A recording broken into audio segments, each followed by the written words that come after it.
अस्सलाम वालेकुम, मैं हाँ रावल राठ ते तुसी वेख रहे हो वेले दी गल। अज दी इस बैठक विच गल करांगे जिहड़ा वज़ीर आज़म है पाकिस्तान ने पंजाब दे विच तकरीर करदे होए फरमाया कि सिंध साडा सूबा नहीं। इस तो पहलां कि मैं तफसील नाल गल करां अपने वेखण वालियां उन्हां सारियां सज्जणां नूं बेनती करदा हां जिन्हां हाली तक मेरा चैनल सबसक्राइब नहीं कीता ਉਹ चैनल सबसक्राइब भी कर लैन ते नाल ही टल्ली भी खड़का देन। हुण गल करदे हां वज़ीर आज़म पाकिस्तान दी कि कमाल नहीं हो गया कि पाकिस्तान दा चीफ एग्जीक्यूटिव फरमा रहा है कि सूबा सिंध साडा सूबा नहीं। मैं कल दा हैरान हो के सोच रहा वां कि यह बंदा साडे मुल्क दा सरबराह है, यानी कि एटमी पाकिस्तान दा वज़ीर आज़म है। 1970 में जो जनरल इलैक्शन होए सन जिहदे च पाकिस्तान दो सूबे च वंडिया होया सी, एक मशरकी पाकिस्तान ते एक मगरबी पाकिस्तान। एक फौजी जरनैल ने बंगालियां दी अक्सरियत खत्म करने वास्ते यह साजिश रची ते पाकिस्तान नूं दो सूबे च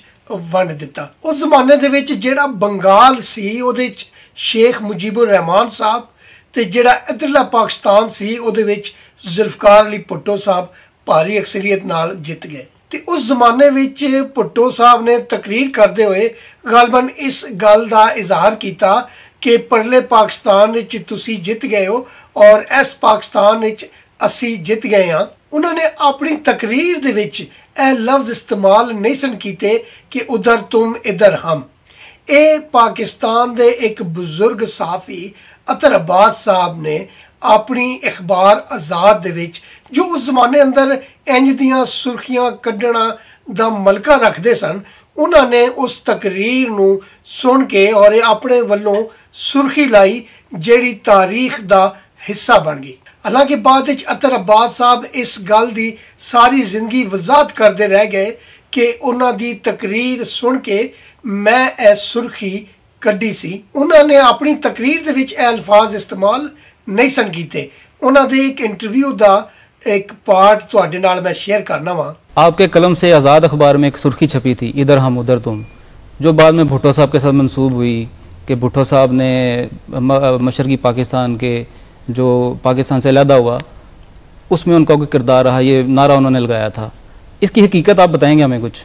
मुख्तसर मैं आपको ये बताता हूँ कि वो एक सब्जेक्टिव सुर्खी थी। भुट्टो साहब निस्तर पार्क के जलसे में तकरीर कर रहे थे, बिल्कुल, जहाँ उन्होंने कंपैरिजन किया था कि उधर तुम्हारी ताकत है, इधर मेरी ताकत है, उधर तुम्हें सीटें मिली हैं, उधर मुझे सीटें मिली हैं। मुझे एग्जैक्टली वो लफ्ज़ याद नहीं रह गया जी।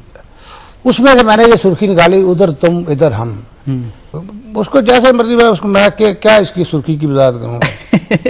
यानी कि बहरहाल ये इस मुल्क की तारीख का हिस्सा इसलिए बन गई कि भुट्टो के मुखालिफ ने इसको उनके खिलाफ इस्तेमाल किया। भुट्टो साहब के मुंह के अल्फाज नहीं थे लेकिन उन्होंने इस्तेमाल किया। ये उनके अल्फाज तो थे ही नहीं। हाँ। तुसी वेख्या कि अतर साहब किस तरह वजाहत दे नाल दस रहे ने कि इधर तुम उधर हम, ये भुट्टो दे अल्फाज नहीं सन। पर अज भी जदों पाकिस्तान टुटण दा जिक्र होंदा है और बांग्लादेश के हवाले नाल कोई बहस होंदी है ते साडे पाकिस्तान दे विच आम वो बंदा जिहड़ा पीपल्स पार्टी का मुखालिफ है, जिसनूं भुट्टो साहब नाल दुश्मनी दी हद तक इख्तलाफ है, वो अज भी ये कहंदा नहीं थकदा कि जुल्फकार अली भुट्टो ने पाकिस्तान तोड़िया, इधर हम उधर तुम का नारा भुट्टो ने लगाया। पीपी दे मुखालिफ ते भुट्टो दुश्मनी दे विच भुट्टो नाल वैर रखण वाले लोग अज भी ये गल आखदे ने कि भुट्टो दी वजह तो पाकिस्तान टुटा है। भाई सदरे पाकिस्तान एक जरनैल सी,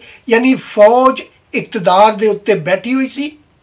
बंगाल दे विच फौज इकतदार विच सी और मैदान विच भी फौज असले समेत मौजूद सी। असल दे विच साडे हुक्मरानां ते फौज ने बंगालियां दे उत्ते जुल्म दी हद कर दित्ती सी और उस जुल्म दे करके बंगालियां दे विच अग भरी गई। नाराज तो वह पाकिस्तान बनते ही सत हो गए सन जदों कायदे आजम ने ढाका यूनिवर्सिटी विच खलो के ऐलान किया कि उर्दू जबान पाकिस्तान की कौमी जबान होगी। बंगालियां कभी ख्वाब विच भी यह तसव्वुर नहीं सी कीता कि असी अपनी जबान, अपनी कल्चर, अपना सकाफत खत्म करके एक मुल्क बनावांगे। उस दे कायदे आजम की उस तकरीर के रद्द अमल दे विच बंगालियां ने शहादतां दित्तियां ते उन्हां दी शहादत नूं पूरी दुनिया ने रिकगनाइज किया।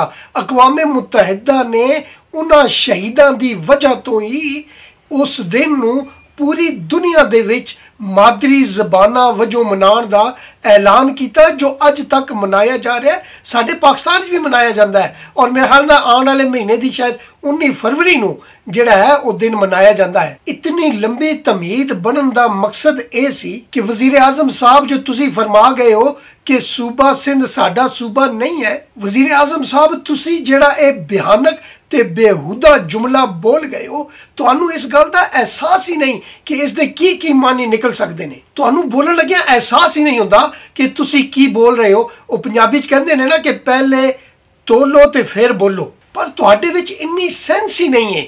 तुसी भावें किसी आलमी फोरम ते खड़े होवो ते इंज दियां बोंगियां मारना और पाकिस्तान दी बेइज्जती कराण दा एहसास तक नहीं होंदा। तुसी जर्मन ते जापान दी सरहद मिला देंदे हो। खुदा ना खास्ता तुहाडे इस बेहुदा जुमले नू लैके सिंध असैंबली इस नू सीरियस लै लवे ते एक करारदाद लैवे जिहदे च वजीर आजम पाकिस्तान दी मजम्मत कीती जाए और नाल ही आख्या जाए कि वजीर आजम पाकिस्तान कह रहा है कि यह सूबा साडा नहीं है। इसका मतलब है कि असी पाकिस्तान का हिस्सा नहीं रहे, असी एक आज़ाद मुल्क बन गए हाँ ते अज असी अपनी आज़ादी का ऐलान करते हैं। ते फिर तुहाडा की रह जाएगा? तुसी सिवाय नफरत और गाल दे कुछ जिंदगी च हासिल ही नहीं किया। तुसी नफरत विच इस हद तक चले जाते हो कि मैं जेल चो भांडे चुक के बाहर वगा देंगा, तू आ मैं तेनू वेख लांगा। कल दी गल है तुसी ते कानून दा भी जिहड़ा है वो पास नहीं करते, हद ही क्रॉस कर छड्डी। बनी गाला जो गैर कानूनी तौर ते बनाया गया सी, अगर इंसाफ पसंदी होंदी ते उस बनी गाला नू बुलडोज कर दिता जांदा। तुसी आप ही ते फरमांदे हो कि पाकिस्तान दे विच ताकतवर वास्ते वखरा कानून है ते आम बंदे वास्ते वखरा कानून है। मजे दी गल है कि पाकिस्तान दे विच तुहाडा मकान बचाण वास्ते खास कानून साजी कीती गई ते 2 टकियां ते विकण वाला लालची बाबा रहमते दे रूप विच बैठे इस्टैबलिशमेंट दे मुंशी कोलों पर्ची हासिल करने च कामयाब हो गए कि तुसी ईमानदार ते पाक साफ शफाफ हो ते तुहाडा बनी गाला जिहड़ा है वो लीगल हो गया है। जबकि लाहौर विच खोखर बिरादरी जो कब्जा गिर वजों मशहूर है, उस बिरादरी दे 2 बंदियां यानी खोखर बिरादरान जिन्हां कोल अदालत दा स्टे मौजूद सी, पर तुसी गुंडागर्दी दे नाल उन्हां दा घर ढा दिता और ना सिर्फ ढाया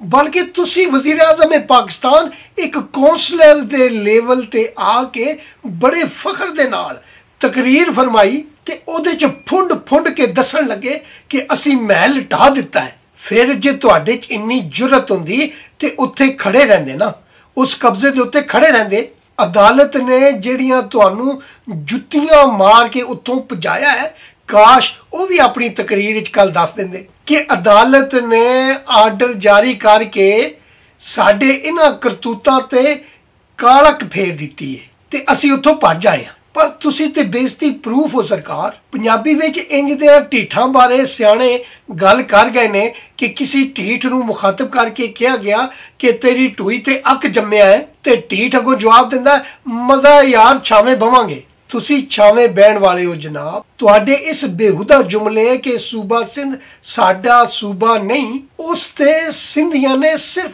सोशल मीडिया ते आके अपने गुस्से दा इजहार किया है ते अपने दिल दी पड़ास कड्ढी है। यकीन करो जे मैं सिंधी होंदा और सिंध असैंबली दा मैंबर होंदा, भावें हुकूमत मैनू करारदाद पेश करन ना भी देंदी, पर मैं असैंबली च करारदाद जरूर लैके आंदा ते घट्टो घट्ट तुहाडी मुजम्मत को घट किसी गल ते मैं कंप्रोमाइज नहीं सी करना। गालियां कैसे दे रहा था?